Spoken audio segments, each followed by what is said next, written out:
You have met directly with the president, perhaps more than any other senator in the Democratic Party, maybe aside from Joe Manchin. What lessons have you learned? What kind of negotiator is the president? And is it hard for you to tell the president, no, I can't do that? President Biden served in the Senate for a long time, so he knows how negotiations work. And he also, during this process, called me repeatedly and asked me to continue working with Senator Rob Portman and others in the G10 to find this bipartisan agreement, and showed a real commitment to wanting this bipartisan achievement, which we've accomplished. And I think the big challenge in front of us is for us to all work together in an accountable and transparent way to actually implement this law. Schumer has said he wants to vote on Build Back Better, that broader social safety net bill, before Christmas break. Are you prepared to vote yes when that comes to the floor? Well, I don't set the schedule for the Senate floor, and I'm always prepared to vote, and to vote for what's right for the interests of Arizona.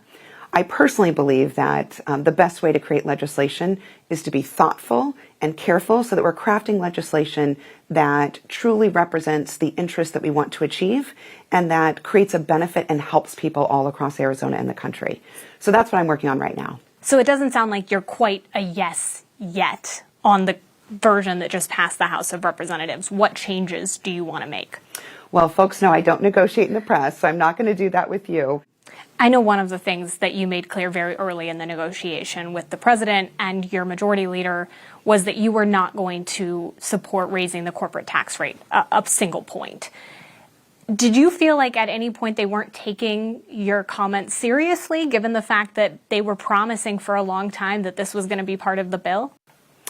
You know, I don't really spend much time thinking about what other people are saying publicly. What I really want to focus on is how to get to a solution and solve a problem that matters to everyday folks in Arizona.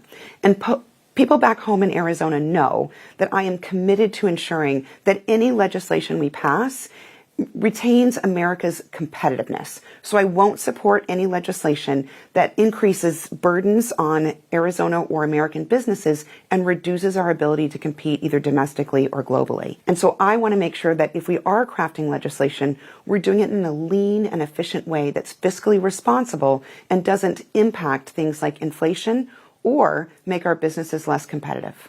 So you've been criticized from progressives who say you're standing in the way of what we've been campaigning on for years, whether that's repealing the 2017 tax cuts, whether that is changing voting rights laws.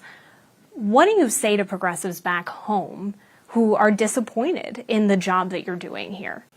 Well, I'm serving in the exact way that I've campaigned on over the last near decade that I've served in Washington, D.C.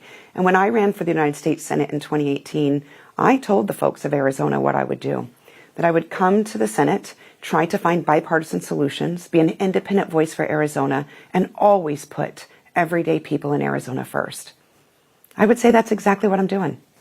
One of the ways that you negotiate in talking with your colleagues is that you're pretty forthcoming about where you stand on something. We talked about the corporate tax rate. Why do you think it is that your leadership sometimes overpromises? Do you think that that's a problem for voters and for the Democratic Party? I can only speak for myself. But what I can say is this. I would never promise something to the American people that I can't deliver. And I think it's not responsible for elected leaders to do that. The concern I have is that, first, it's not very honest. So you should just be honest. That's something my parents taught me when I was very young, and it stuck. Some of your colleagues, some of them progressives, think that you're kind of an enigma, that they're not sure where you stand on any one issue while you're in the middle of a negotiation. Do you think that that's a fair criticism of you?